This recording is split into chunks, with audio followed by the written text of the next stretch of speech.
Hallelujah. ശക്തിയോടെ നമ്മൾ പഠിച്ചുകൊണ്ടിരിക്കുന്ന വേദഭാഗം വെളിപ്പാട് പുസ്തകം 7 മുദ്രകളെ കുറിച്ച് നാം പഠിച്ചു. അമ്മയെ പഠിച്ചുകൊണ്ടിരിക്കുന്നു.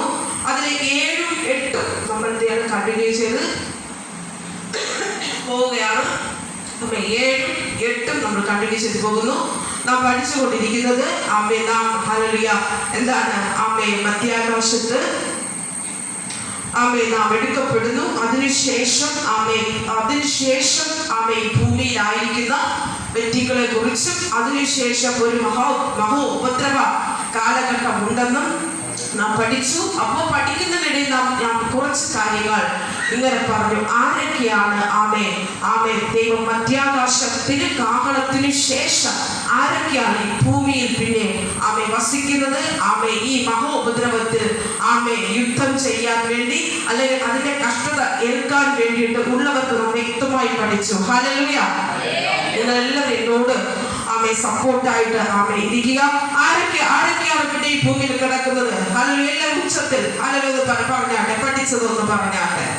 കുട്ടികൾ എല്ലാം കേട്ടുകൊണ്ടിരുന്നതിന് പഠിച്ചതെന്ന് പറഞ്ഞാട്ടെ. ആരൊക്കെയാണ് കാഹളത്തിന് ശേഷം ഉപദ്രവത്തിന് ശേഷം ഈ ഭൂമിയിൽ ഒരിക്കും? നമ്മൾ 7ഉം 8ഉം പഠിച്ചുവെങ്കിലും നാം 5-ലായിരുന്നപ്പോൾ തന്നെ 7ന്റെ 8ന്റെ ഒരു ആഘാതം, ആ പിശാചിന്റെ ഒരു ബലം ആരുടെ മേലുണ്ട്? നമ്മുടെ മേൽ ഉണ്ട്. ഹല്ലേലൂയ. ഒരു 3.5 വർഷത്തിന്റെ അവർ എങ്ങനെയാണ് 3.5 വർഷം കൊണ്ടുപോകുന്നത് കേട്ടുകഴിഞ്ഞാൽ സ്ത്രീകളുടെയും അല്ലെങ്കിൽ പുരുഷന്മാരുടെയും ഹൃദയത്തിന്റെ അവകാശങ്ങൾ അല്ലെങ്കിൽ ഹൃദയത്തെ നല്ല കാരണങ്ങൾ കാണിച്ച് എന്ത് ചെയ്യും? അവർ അവകാശമാക്കാൻ നോക്കും. ഹല്ലേലൂയ. ഭരണത്തിന് വേണ്ടി, രാഷ്ട്രത്തിന് വേണ്ടിയിട്ട്, മനുഷ്യനെ കയ്യിലെടുക്കുന്നതിന് വേണ്ടി നല്ല നല്ല കാര്യങ്ങൾ കാരണം പറയും. ഇവർ ചെയ്യും. നമ്മൾ പറയാം എന്താണ്? ഇവർ ചെയ്യുന്നതിനേക്കാൾ എന്ത് ചെയ്യുന്നു? അവർ നന്നായിട്ട് ചെയ്യുന്നു. ഹല്ലേലൂയ. ഇനി എന്താണ്? ഏകാധിപത്യ ഭരണത്തിന് വേണ്ടി യുദ്ധം നടന്നുകൊണ്ടിരിക്കുമ്പോൾ ഇന്ന് തലമുറകളെ കയ്യിലെടുത്തുകൊണ്ടിരിക്കുന്നു. ഹല്ലേലൂയ. അതുകൊണ്ടാണ് ഞാൻ പറഞ്ഞത് ചിപ്പിന്റെ ആഘാതങ്ങൾ അവിടെ തുടങ്ങിക്കഴിഞ്ഞിരിക്കുന്നു. അതുകൊണ്ടാണ് വചനം വ്യക്തമാക്കുന്നത് ഒരു 7ന്റെ 8ന്റെ ഒരു ഉപദ്രവ കാലഘട്ടത്തിന്റെ പ്രതിസന്ധി 5-ലായിരിക്കുന്ന നമ്മോടും അത് യുദ്ധം ചെയ്തുകൊണ്ടിരിക്കുകയാണ്. അതുകൊണ്ട് തന്നെ വചനം എന്ത് പറയുന്നു? നാം കഷ്ടതയില് നേടുന്നവരാണ്. നാം കഷ്ടതയില് പ്രാപിച്ചെടുക്കുന്നത്. നാം വേദനയിൽ നിന്നാണ് നമ്മുടെ ആത്മാവിലേക്ക് ഒരുക്കുന്നത്. ഹല്ലേലൂയ. ഹല്ലേലൂയ.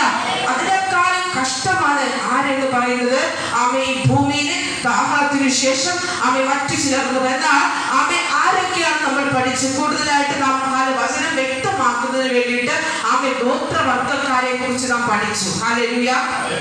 ഹല്ലേലൂയ. ഇസ്രായേൽ ഗോത്രത്തിലെ 12 ഗോത്രക്കാരെ കുറിച്ച്. ഹല്ലേലൂയ. ഈ 12 ഗോത്രക്കാരും എന്താണ് വിചാരിച്ചിരിക്കുന്നത്? മിശിഹ വന്നിട്ടില്ല, മിശിഹ ഇങ്ങനെ വരത്തുള്ളൂ എന്ന് പറഞ്ഞ് അവർ ഹല്ലേലൂയ കന്യകമാരായിട്ട് ഇരിക്കുന്നവരുണ്ട്, അല്ലാതെ ഉള്ളവരുണ്ട്. എല്ലാവരും വിശ്വസിക്കുന്നത് മിശിഹ ഇങ്ങനെ വരത്തുള്ളൂ എന്ന്. എന്നാൽ കാഹളം കേട്ട് ഉയർത്തെഴുന്നേൽക്കുമ്പോൾ തന്നെ ഇവർക്ക് ബോധം സംഭവിക്കുന്നു. എന്ത് ബോധം? യേശു വന്നു എന്നും ഇവൻ തന്നെയാണ് ഇനി ന്യായം വിധിക്കാൻ വരുന്നു എന്നും അവർക്കൊരു ബോധ്യമുണ്ടാകുന്നു. അങ്ങനെ ബോധ്യമുണ്ടാകുന്നവർ അനേക പേർ അതിനകത്ത് കിടക്കാം. ജാതികൾക്ക് അവസാനം വരെ ന്യായവിധി വന്നാലും ബോധം വരത്തില്ല. മന്ത്രവാദികൾക്ക് ന്യായവിധി വന്നാലും വചനം അത് വ്യക്തമായിട്ട് വെളിപ്പെടുത്തുന്നു. അപ്പോഴും അവർ ജാതികൾ യേശുവിനെ വെറുത്തുകൊണ്ടേയിരിക്കും. ഭൂമിയിൽ നിന്ന് പല പിശാചുക്കളും കയറി വരും, നദിയിൽ നിന്ന് പല പിശാചുക്കളും കയറി വരും. അപ്പോഴും അവർ വെറുത്തുകൊണ്ടേയിരിക്കും. അനേക ശുദ്രക്കാർ, മന്ത്രവാദികൾ, ശകുനവാദികൾ, ദൈവത്തെ അറിഞ്ഞവർ, അറിയാത്തവർ ഇതിനകത്ത് കാരണം അറിഞ്ഞിട്ടും അറിയാതെ നടക്കുന്നവർ, ഇവരൊക്കെയാണ് അവസാനം ഞെരുങ്ങിപ്പോകുന്നത് നമ്മൾ പഠിച്ചു. അപ്പോ ഈ ഇസ്രായേൽ ഗോത്രക്കാർ, ഹല്ലേലൂയ, ഇസ്രായേൽ ഗോത്രക്കാർ ആ നിമിഷത്തിൽ ഇവർ മനസ്സിലാക്കുന്നു മിശിഹ യേശു തന്നെ. കാരണം ഇവർ അതുവരെയും വഞ്ചിക്കപ്പെട്ടുകൊണ്ടിരുന്നു, ഇവർ എതിർത്തുകൊണ്ടിരുന്നു. കാരണം എന്നറിയാമോ? ഇവർ പറയുന്നു മിശിഹ വന്നിട്ടില്ല, ഇന്നും കന്യകമാരായി ഇന്നും കന്യകയിൽ യേശു ജയിക്കുമെന്ന് പ്രത്യാശയോടെ ഇരിക്കുന്നവർ ഉണ്ടെന്നാണ്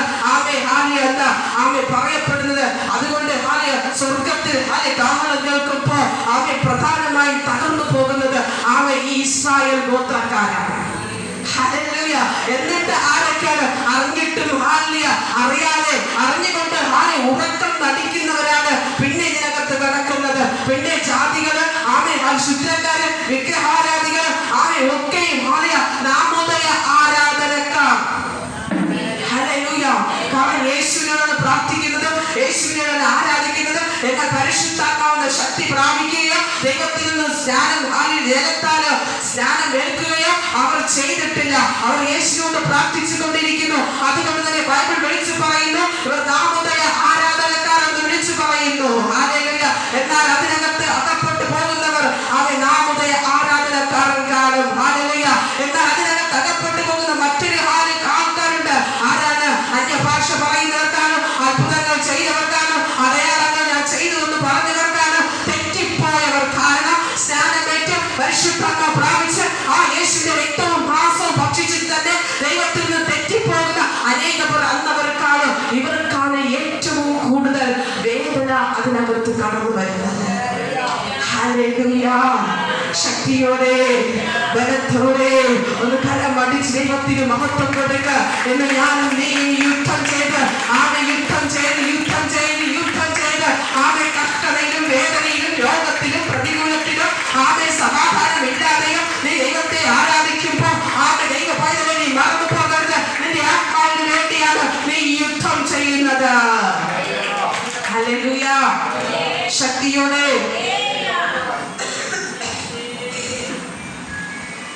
മറന്നു പോകരുത്. ഇസ്രായേൽ ഗോത്രക്കാർ. അപ്പൊ അടുത്ത് നമ്മള് 7:1 മുതൽ പഠിച്ചു പോവുകയാണ്. നമ്മൾ പഠിച്ചു 6-ാം അധ്യായം നമ്മൾ മൊത്തം തീർന്നു. അതിന്റെ 7ാമത്തെ മുദ്ര പൊട്ടിച്ചു. 7ാമത്തെ മുദ്ര പൊട്ടിച്ചു. 8 മുദ്രകളിൽ കൂടിയാണ് നമ്മൾ കടന്നു പോകുന്നത്. 7ാമത്തെ മുദ്ര 17-ാം അധ്യായം വരെ നമ്മൾ പഠിച്ചു. അടുത്ത് 7:1 മുതൽ നമ്മൾ പഠിക്കുന്നു. ഒരാൾക്ക് വായിച്ചാൽ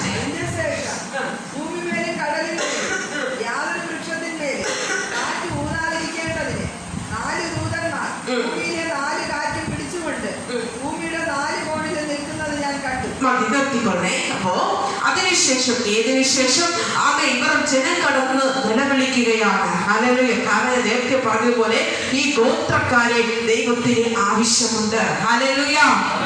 ഹല്ലേലൂയ. മറന്നു പോകരുത്.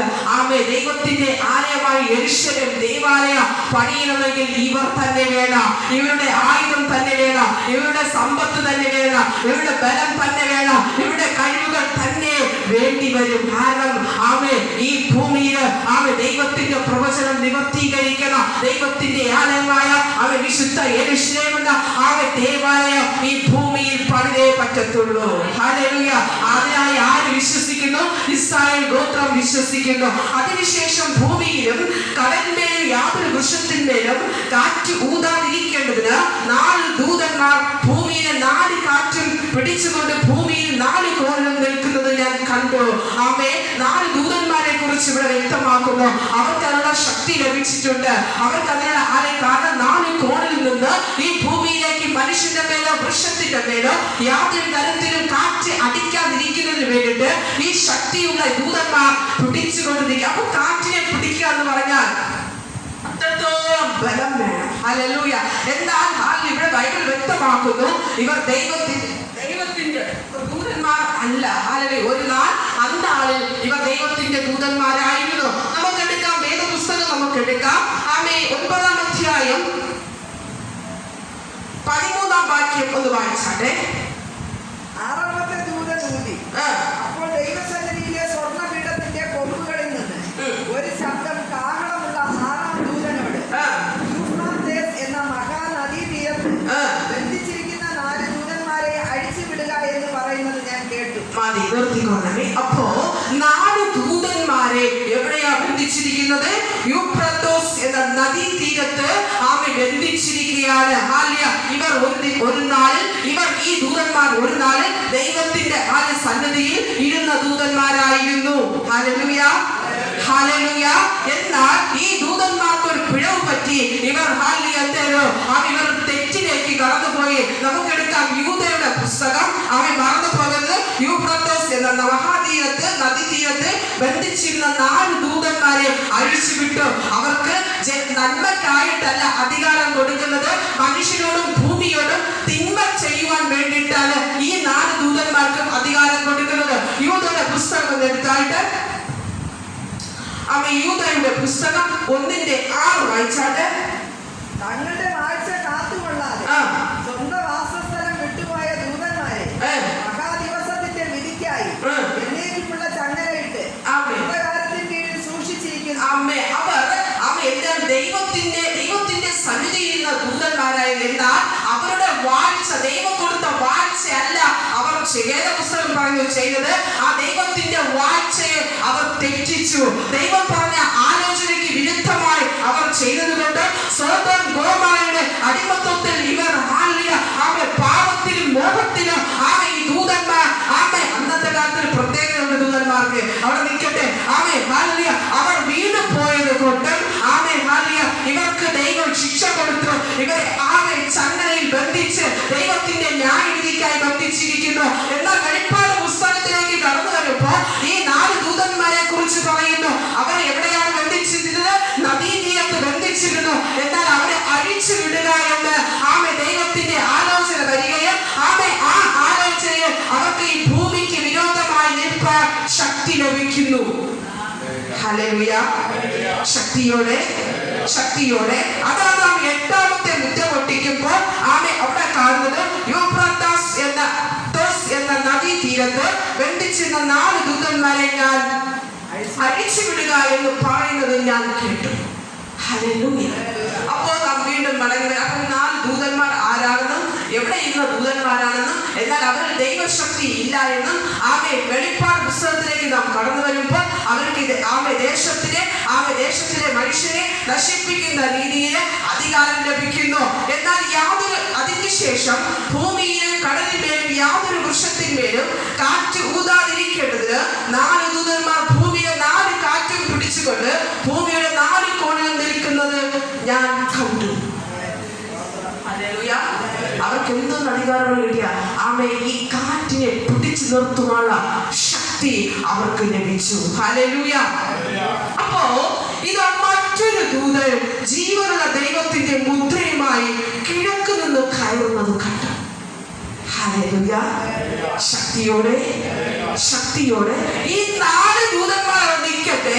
എന്നാൽ വചനം വെളിപ്പെടുത്തുന്നു ഇത് മറ്റൊരു ദൂതൻ, അത് ദൈവത്തിന്റെ ദൂതനാണ്. മറ്റേ ദൂതന്മാർക്ക് ഇനി സ്ഥാനമില്ല, സ്വർഗത്തിലോ ഭൂമിയിലോ സ്ഥാനമില്ല.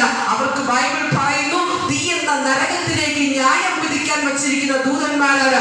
എന്നാൽ അവർ കാറ്റിനെ പിടിച്ചു വച്ചിരിക്കുമ്പോൾ ഇതാ ഇവിടെ വരുന്നു മറ്റൊരു ദൂതൻ കിഴക്ക് നിന്ന് വരുന്നു. ദൈവമക്കളുടെ അനുഗ്രഹം എവിടെ നിന്നാ വരുന്നേ? ഹല്ലേലൂയ.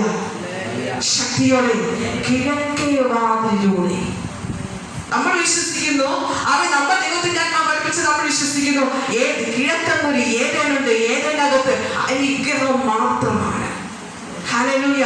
തുറക്കപ്പെട്ട കിഴക്കേ വാതിലൂടെ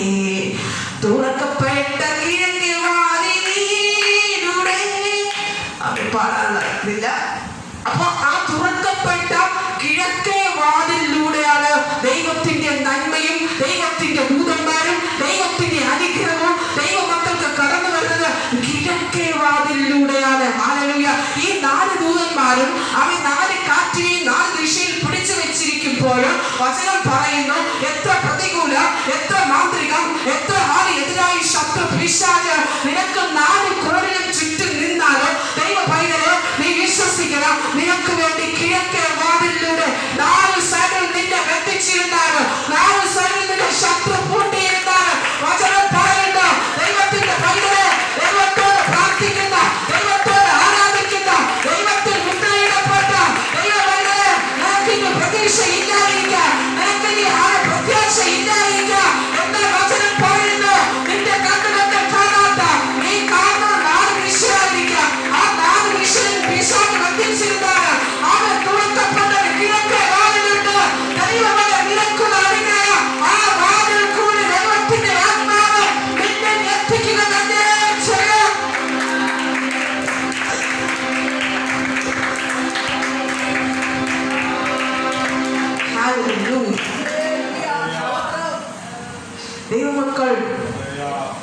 ഒരു പക്ഷെ കാണുന്നത് എൻ്റെ സകല വാതിലുകളും അടഞ്ഞു, എൻ്റെ സകല നന്മകളെയും അവൾ കൊട്ടിയടച്ചു. ഹല്ലേലൂയ. മന്ത്രവാദം ഇറങ്ങുമ്പോൾ മന്ത്രവാദം, പോകുമ്പോൾ പക്ഷേ മന്ത്രവാദം, പിശാചിനെ മുമ്പിലോട്ടും ബാക്കിലോട്ടും വിടുന്നില്ല. എന്നാൽ ശത്രു 4 ദിക്കിലും അവൻ അടച്ചു വെച്ചിരുന്നാലും ആമേൻ, ദൈവത്തിന്റെ മക്കൾക്കുള്ള അനുഗ്രഹം നീ വിശ്വസിക്കണം. ആ കിഴക്കേ വാതിലൂടെ തുറന്നു വരിക തന്നെ ചെയ്യോ. അത് ആർക്കും മടക്കാൻ കഴിയില്ല. വെളിപ്പാട് പുസ്തകം വ്യക്തമാക്കുന്നു, അവൻ 4 കോണിലും 4 ദൂതന്മാരെ ബന്ധിക്കപ്പെട്ടിട്ട്, പക്ഷേ ആ കിഴക്കേ വാതിലൂടെ ഇതാ ഒരു ദൂതൻ കടന്നു വരുന്നു. അത് നമ്മൾക്കുള്ളതാ, അത് മുദ്രയിടപ്പെട്ടവർക്കുള്ളതാ, അത് അധികാരം പ്രാപിച്ചവർക്കുള്ളതാ, അത് ദൈവകൃപ പ്രാപിച്ചവർക്കുള്ളതാ, അത് അന്യഭാഷ പ്രാപിച്ചവർക്കുള്ളതാ, അത് പ്രാർത്ഥിക്കുന്നവർക്കുള്ളതാ, അത് ആരാധിക്കുന്നവർക്കുള്ളതാ.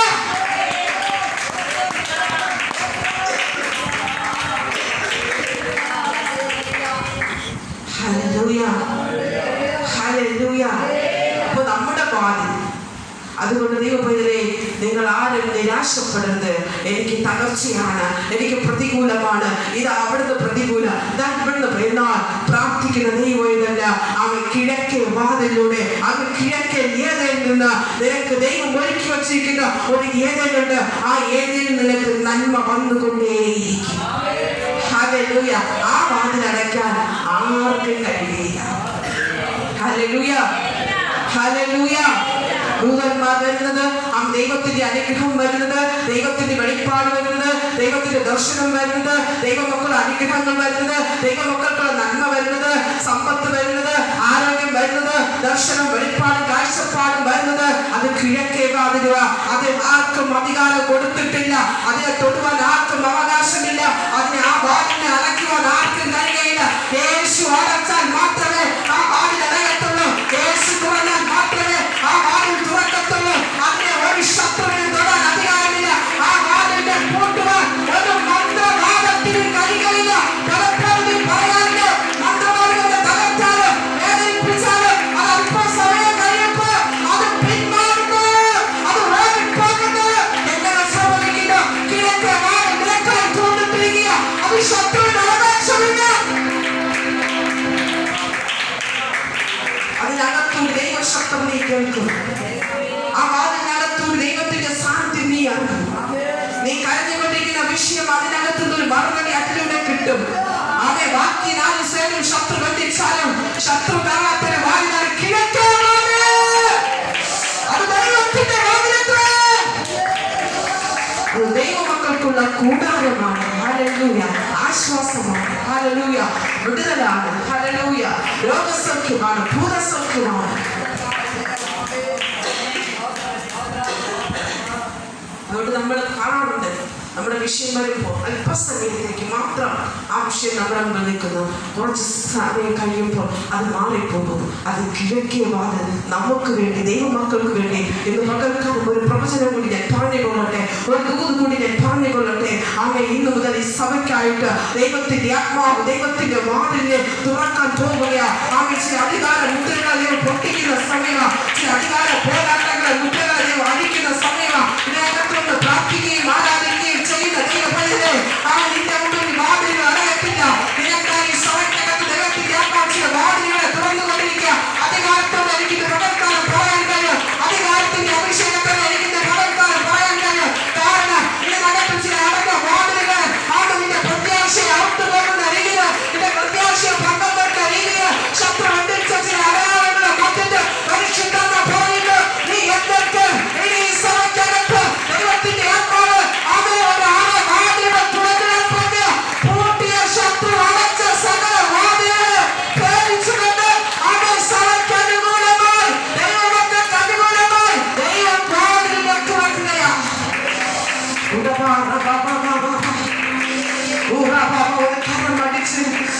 കരമടിച്ച് പ്രത്യാശയോടെ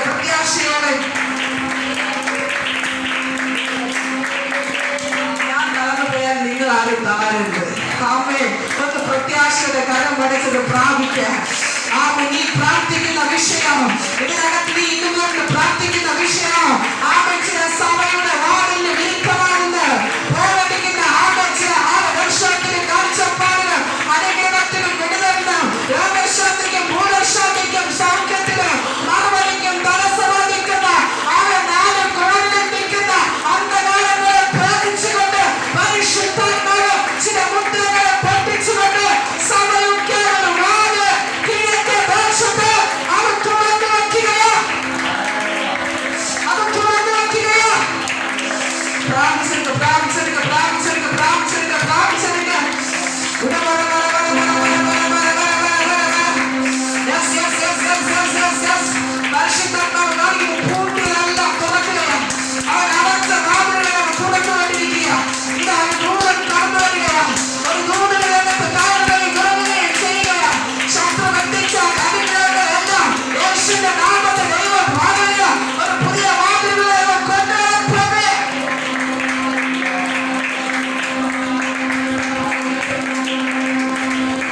ശത്രു തോക്കാതിരിക്കാനും ദൈവം ഇതിനകത്ത് നിനക്കേറ്റു.